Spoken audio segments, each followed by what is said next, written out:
खूब पूजा पाठ करने के बाद भी घर में बरकत क्यों नहीं है? तो आइए जानते हैं इस वीडियो में। नमस्कार दोस्तों, धर्म लाइफ टाइम में आपका बहुत बहुत स्वागत है। चलिए आज की वीडियो शुरू करते हैं। दोस्तों, आपने बहुत से लोगों को यह कहते सुना होगा कि मैं इतना पूजा पाठ करता हूँ लेकिन उसका पूर्ण फल मुझे नहीं मिलता। इस वीडियो में हम उसका कारण बताएंगे। असल में जाने अनजाने में कुछ लोग पूजा के दौरान में कई तरह की गलतियां कर बैठते हैं, जिसकी वजह से उन्हें पूजा का फल नहीं मिल पाता है और पूजा अधूरी रह जाती है। ऐसे में अगर आप गलत विधियों और नियमों के साथ पूजा करते हैं तो इसका विपरीत प्रभाव भी पड़ सकता है। चलिए जानते हैं कि घर और मंदिर में पूजा करने का सही तरीका क्या है। किसी भी देवी देवता या भगवान का पूजन करने से पहले स्नान किया जाता है। स्नान के पश्चात शांत मन से भगवान के सामने आसन पर बैठा जाता है। पूजा कभी भी खड़े होकर नहीं करनी चाहिए और न ही खाली फर्श पर बैठकर पूजा करनी चाहिए। कुछ लोग पूजा करते समय जमीन पर ही बैठ जाते हैं, जो कि बिल्कुल गलत है। जिस तरह से अपने भगवान को बैठने के लिए आसन दिया है, ठीक उसी प्रकार स्वयं भी आसन पर ही बैठे। शास्त्रों में कंबल और कुश के आसन को पूजा के लिए शुद्ध माना गया है। इस बात का भी ध्यान रखें कि पूजा का स्थान घर के फर्श से थोड़ा ऊपर होना चाहिए, क्योंकि भगवान अतुल्य और श्रेष्ठ हैं। इसीलिए आप अपनी बराबरी में उनकी पूजा ना करें। पूजा के लिए भगवान को किसी चौकी में या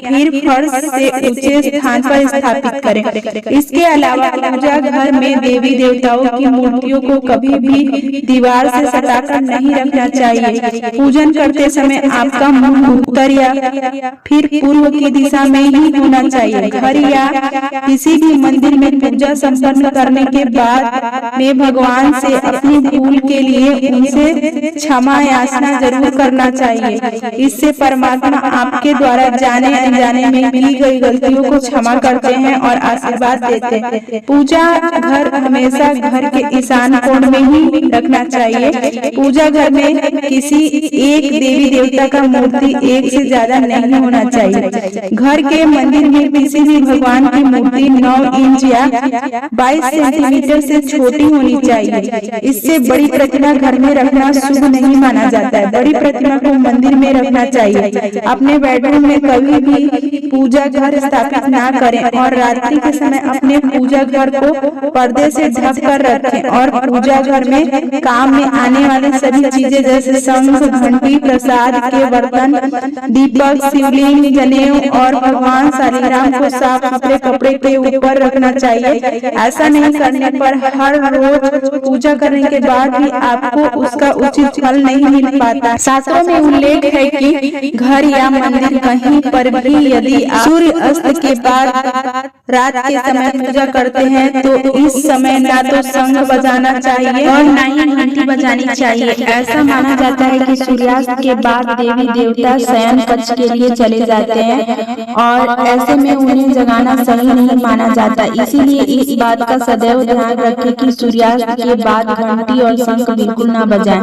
अक्सर लोग पूजा करते समय सिर्फ धूप जलाते हैं, लेकिन यह गलत है। किसी भी देवी देवता की पूजा करने से पहले दीपक जलाना अनिवार्य माना जाता है। ऐसी मान्यता है कि दीपक भगवान के प्रति हमारी शक्ति भाव, हमारे चढ़ाए प्रसाद, धूप और अन्य कार्यों का साक्षी होता है। अगर आप पूजा करने से पहले दीपक नहीं जलाते हैं तो भगवान तक आपकी प्रार्थना कभी नहीं पहुंचती। आजकल ज्यादातर घरों में अगरबत्ती का इस्तेमाल किया जाता है, परंतु कभी भी पूजा करते वक्त अगरबत्ती का इस्तेमाल नहीं करना चाहिए, क्योंकि अगरबत्ती में बांस की डंडी का इस्तेमाल किया जाता है। हिंदू शास्त्रों में पूजा में बांस का इस्तेमाल वर्जित माना गया है। इसीलिए हमेशा पूजा में दीपक का इस्तेमाल करना चाहिए। अपने मंदिर या पूजा घर में कभी भी ऐसी मूर्तियां नहीं रखनी चाहिए जिसमें जो है वो वस्त्र ना पहनाए गए हैं। देवी देवताओं को हमेशा वस्त्र सिलकर या मार्केट में आजकल जो भी वस्त्र उपलब्ध है वो आप पहना सकते हैं। हमेशा देवता की पसंद के अनुसार या फिर शुद्धता को ध्यान में रखते हुए वस्त्र धारण करवाएं। सूर्य, गणेश जी, दुर्गा जी, शिव जी और विष्णु जी ये पंचदेव कहलाते हैं। इनकी पूजा सभी कार्यों में अनिवार्य है, धूप से ही की जाती है। प्रतिदिन पूजन करते समय इन 5 देवों का ध्यान अवश्य करना चाहिए। इससे माता लक्ष्मी की कृपा और समृद्धि प्राप्त होती है। आप चाहे किसी भी देवी देवता का पूजन कर रहे हो, लेकिन सर्वप्रथम हमेशा भगवान श्री गणेश जी को ही प्रणाम किया जाता है। किसी भी हवन या शुभ कार्य की शुरुआत में भगवान श्री गणेश को प्रणाम करके ही पूजा स्टार्ट किया जाता है। ऐसा कहा जाता है कि भगवान श्री गणेश को प्रणाम किए बिना पूजा करने से उसके फल की प्राप्ति नहीं होती है। बिना सिर ढके पूजा नहीं करनी चाहिए। मान्यता है कि बिना सिर ढके पूजा करने से इसका पूर्ण फल आपको प्राप्त नहीं होता है। पूजा के दौरान सिर ढकना भगवान के प्रति श्रद्धा भाव को दर्शाता है। के दौरान सिर ढकने का धार्मिक कारण है, वैज्ञानिक कारण भी यही है। इसीलिए स्त्री को या पुरुष पूजा के दौरान सिर जरूर ढके। कभी भी भगवान को एक हाथ से प्रणाम नहीं करना चाहिए, हमेशा पूरी तरह से झुककर दोनों हाथों से प्रणाम करना चाहिए। जब भी आप पूजा करते हैं, किसी मंदिर में जाते हैं, तो आपको मंदिर में जो प्रसाद मिलता है उसे मंदिर में ही खाना चाहिए। भले ही आप उस प्रसाद का थोड़ा सा हिस्सा जो है वो घर ला सकते हैं। ये ईश्वर के प्रति आपकी श्रद्धा का प्रतीक है। आप कभी भी मंदिर जाते हैं तो आपको मंदिर की घंटी जरूर बजाना चाहिए। ऐसा माना जाता है कि घंटी बजाने से आपका संदेश सीधे ईश्वर तक पहुंचता है। घर में पूजा करने के बाद शंख घंटी को बजाना महत्वपूर्ण माना जाता है। इससे घर में सकारात्मक ऊर्जा आती है। हमेशा इस बात का ध्यान रखें कि कभी भी दीपक नहीं जलाना चाहिए। शास्त्रों के अनुसार जो व्यक्ति दीपक से दीपक जलाते हैं वह रोगी होते हैं। नहाने से पहले ही भगवान को चढ़ाने वाले फूल को तोड़ लेना चाहिए। नहाने के बाद फूल तोड़ने पर फूल स्वयं को चढ़ाया हुआ माना जाता है। ऐसा शास्त्रों में कहा जाता है कि पूजा पाठ करते समय या फिर किसी भी समय दीपक, शंख, भगवान की मूर्ति या तस्वीर, सोने के आभूषण और शालिग्राम को कभी भी सीधे जमीन या फर्श पर नहीं रखना चाहिए। घर या मंदिर में पूजा के समय भगवान की आरती करते समय भगवान विष्णु के सामने 12 बार, सूर्य देवता के सामने 7 बार, देवी दुर्गा के सामने 9 बार, शंकर भगवान के सामने 11 बार और गणेश जी के सामने 4 बार आरती घुमानी चाहिए। इससे पूजा पाठ का सकारात्मक फल मिलता है।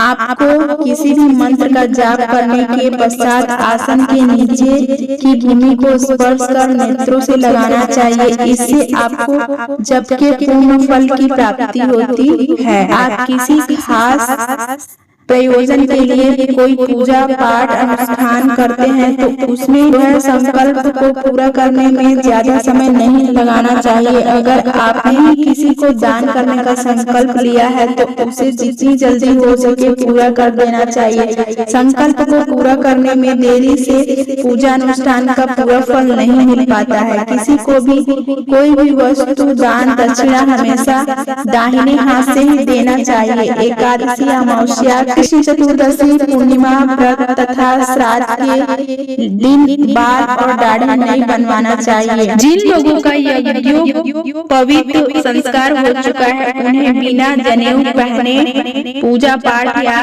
किसी भी तरह का अनुष्ठान नहीं करना चाहिए, क्योंकि बिना जनेऊ धारण किए जो भी धार्मिक कार्य किया जाता है वह निष्फल हो जाता है। सभी हिंदू घरों में पूजा पाठ या अन्य धार्मिक कार्य में इस्तेमाल करने के लिए गंगा जल रखा जाता है, लेकिन क्या आपको पता है कि प्लास्टिक की बोतल या किसी भी अपवित्र धातु के बर्तन जैसे कि एल्युमिनियम और लोहे के बर्तन में गंगा जल नहीं रखना चाहिए। गंगा जल तांबे के बर्तन में रखना शुभ होता है। अगर आप पूजा करने के लिए मंदिर जा रहे हैं तो आपको हमेशा अपने घर से ही लोटे में जल लेकर जाना चाहिए। कभी भी मंदिर में रखे जल से ईश्वर का जलाभिषेक नहीं करना चाहिए। जब भी आप जल चढ़ाएं मंदिर से वापस आए तब आपको ध्यान देना चाहिए कि जल का लोटा कभी भी खाली घर वापस नहीं लाएं। पूजा करने के बाद हमें मंदिर से जल ले लेना चाहिए और उस जल को लाकर तुलसी माता जी में चढ़ा देना चाहिए। तो उम्मीद करते हैं कि हमारी जानकारी आपको पसंद आ रही होगी और कमेंट में जय श्री हरि विष्णु अवश्य लिखें, जिससे कि माता लक्ष्मी जो है वो आपके यहाँ सदैव बनी रहे। और चैनल को सब्सक्राइब नहीं किए तो सब्सक्राइब अवश्य करें, वीडियो को लाइक करें और वीडियो को ज्यादा से ज्यादा शेयर करें। तो मिलते हैं ऐसी जानकारी के साथ आपको अगली वीडियो में।